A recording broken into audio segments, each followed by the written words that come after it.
balance it all? Is that even possible?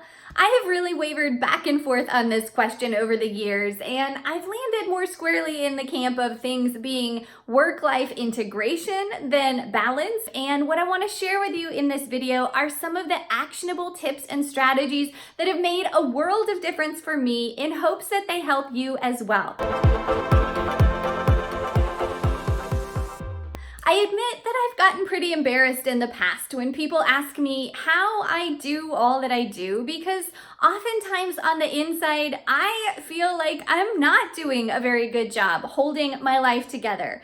But when I take a step back, I am attempting to do an awful lot. I work full-time as a professor in a pretty demanding, high-pressure job. I had 3 kids in just 4 years, and my oldest is only 7, so they're still very young. I try and focus on my marriage, prioritize my health, keep my house somewhat put together. I manage 2 YouTube channels and a side productivity coaching business. So, you know, there's a lot of moving pieces in my life. I am super excited to announce that this video is also a collaboration with my amazing friend Tana over at Boardroom to Bounce House. Hey there, I'm Tana from boardroomtobouncehouse.net, and my channel is all about balancing the 9 to 5 with motherhood. I am a busy working mom to 2 little ones. I work full-time outside of the home in a corporate job, as well as manage YouTube and a few other side hustles. On my channel, I try to focus on pregnancy, postpartum, and motherhood as a working mom. I'm here to inspire you, but more importantly, give you as many tips and tricks as I can to help you balance the 9 to 5 with being a mom. She knows just how stressful it can be to be a working mom, and she is sharing a video with her top tips for busy moms to get more done. So after you're done watching this video, make sure and jump over to her channel and watch her video as well. Without a doubt, the number one most important way that I balance it all is making sure to plan for the unexpected. Now, granted, there are still inevitably things that we didn't anticipate, and they do throw off everything, and it takes us a little while to get our groove back, right? But for the most part, there are planning strategies that enable us to be very realistic about what we can actually accomplish. For instance, I've mentioned in some of my other planning videos that you can check out if you're interested, that I always try and front load my weeks and make sure that I give my most important tasks their true precedence in the beginning work time that I have, and then leave cushion time towards the end of the week where I specifically leave a blank day in my schedule to catch up on anything that maybe I didn't get to or where I've fallen behind. And that way, if one of my kids is unexpectedly sick, or daycare closes, or we have bad weather, or something comes up and I'm not able to do what I needed to do early on, I know that I have a built-in time to get that done, and again, in advance of the ultimate deadline, rather than trying to cram every single minute of every single week and then get thrown off that much more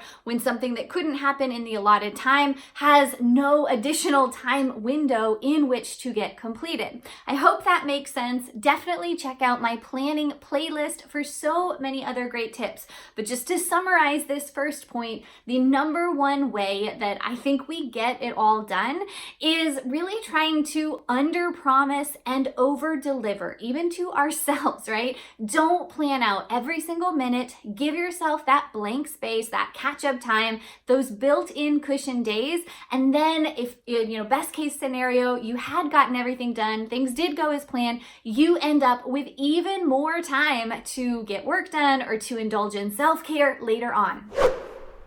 Number 2 is honestly the thing that has made the biggest difference in helping me balance it all. That is to completely lower my expectations, stop caring about the mess, and just acknowledge that I will get to it when I get to it. In an ideal world, my house would be spotless. I would never have so many dishes in the sink, right? Everything would be nice and neat and orderly. And that is just not my reality as a working mom of 3 young kids. So what I have to do is really force myself not to freak out. And believe me, this is a challenge for someone that is a type A OCD perfectionist like me, but it goes a long way. If I can look past the mess and just remind myself that it will all get put back in place at some point soon, then it frees me up mentally to devote my true time and energy to the work tasks or to being present with my kids, both of which matter so much more than how clean or dirty my house is. Next, we have to get super clear on what our values are so that we can work to better align our time with them. Time is so precious. There's only so much of it to go around. I know I don't have to tell you that, but the more that we are strategic in thinking through what truly matters to us, and then we plan everything in accordingly, the more that we will be living out our values in real life. I have a whole masterclass on this, so you can check out the link in the description for more information, along with my free Pinpoint Your Priorities resource that's a 20-page workbook that really helps you identify which of your many tasks are most important to do. Then you have to procrastinate on purpose.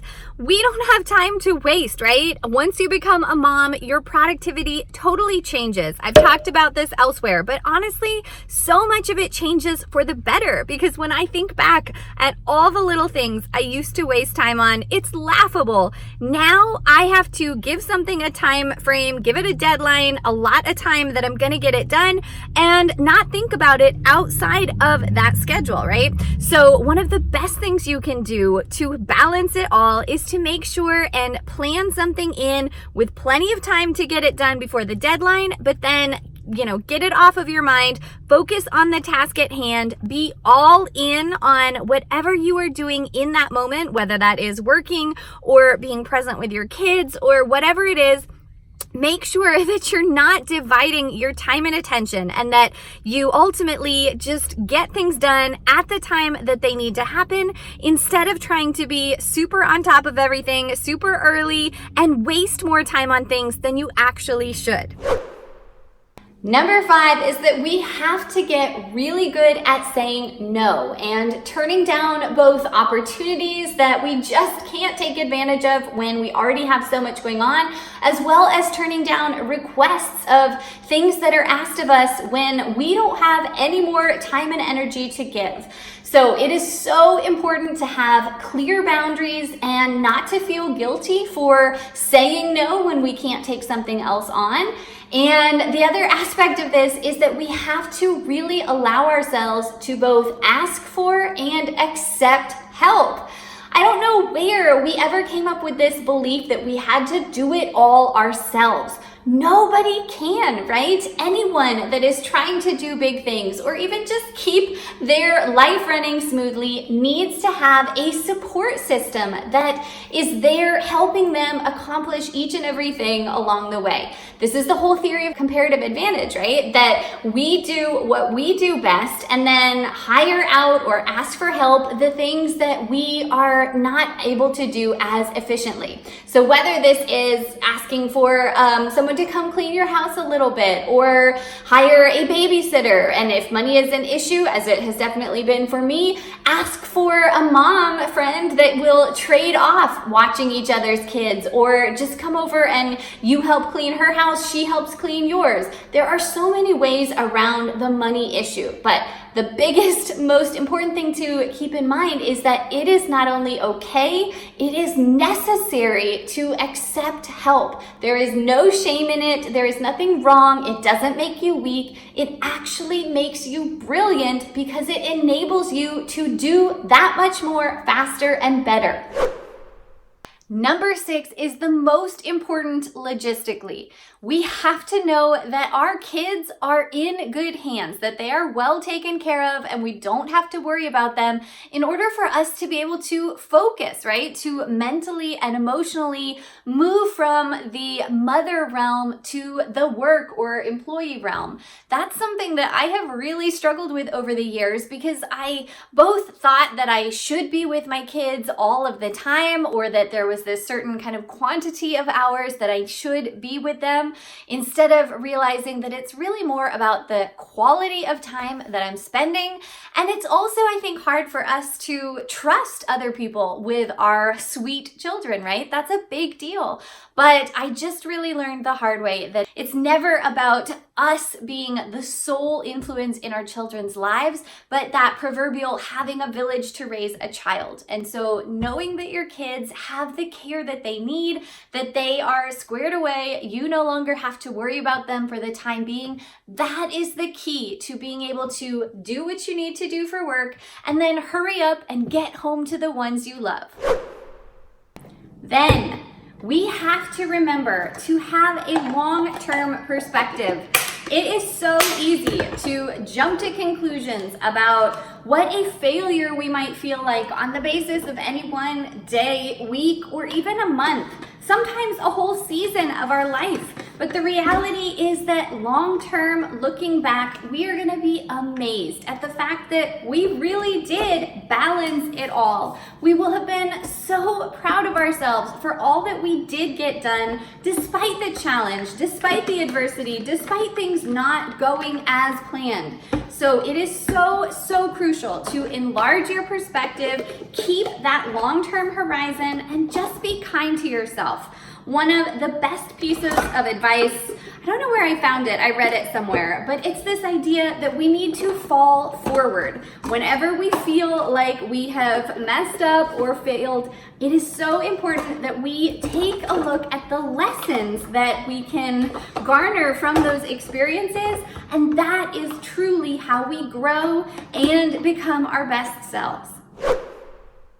Next up, it is just so important that you get back up when you fall. We are all gonna have those days where things just feel brutal. It feels like things are not working, the whole world is crashing down, you've fallen apart, life is a mess. That is normal. What I have really learned, and what I would encourage for you to do as well, is be persistent, be stubborn, be determined to figure this out one way or another, acknowledging that it's not going to look glamorous. It's not going to be, beautiful and perfect on the outside or on the inside, but over time, again, we're just going to get to that place that we dream if we keep at it and we keep pulling ourselves back up to face the world another day. Number 9, we have to remember that our perceptions are not reality. It is so easy to jump to conclusions and fly to that emotional place where we just feel desperate. We're upset with how everything is going. We internalize the failure. We just think everything in our life is awful and we are messing up at it all. But those perceptions are not reality. They are emotions and it's normal. And yes, our perceptions do have a really big impact on us, but it is up to us to reframe, reprogram our thoughts, and really just look for objective, hard data to assess whether we are doing okay or not, right? And remember that so often we are the ones setting these impossibly high standards for ourselves. So we just have to really make sure that we try and be as rational and thoughtful as possible. We need to allow ourselves to feel the emotions, but also recognize that they don't define us. Finally, you have to really accept that you are just not going to be able to do it all of the time. You can get some things done all the time. You can get all things done some of the time, but you will never get all of the things done all of the time. Once I acknowledged this and just gave myself permission to step back and realize that getting most things done is a big accomplishment, or getting even some things done on a day where everything feels stacked against me, those are the wins that we really need to appreciate. And we need to lower our expectations, right, about what doing it all looks like. It's not about perfection. It's not about having everything perfectly together. It is about doing the best we can under the circumstances, staying true to our priorities, and really believing in ourselves every step of the way. All right, those are my top tips for how I balance it all. I don't ever want to come across as having it all figured out. I'm very much still a work in progress. But again, each of these things has been so instrumental in enabling me to do and attempt to do as much as I am trying. So I really also want to take this opportunity to acknowledge that no mom is an island unto herself, right? And I am incredibly blessed to have a husband who's down in the trenches with me, battling this out day after day. I'm so grateful for the amazing teachers and daycare providers that take such good care of my kids when I can't be with them full time. And third but not least, I am incredibly grateful for a flexible and accommodating employer, right? Because I know that's a luxury that so many other moms don't have. So thank you for listening. Give this video a thumbs up if you got value out of it. Don't forget to subscribe for 2 new videos a week on planning, prioritizing, productivity, time management, and that elusive thing we call work-life balance. Thanks so much. I'll see you back soon. Have a great day. I admit, or take turns, cleaning houses together. I struggled with this so much in the past because I initially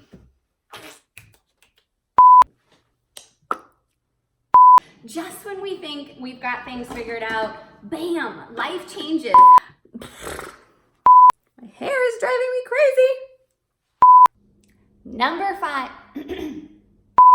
All right, those are my top tips for how to balance it all. I definitely... Oh, still filming. That's great.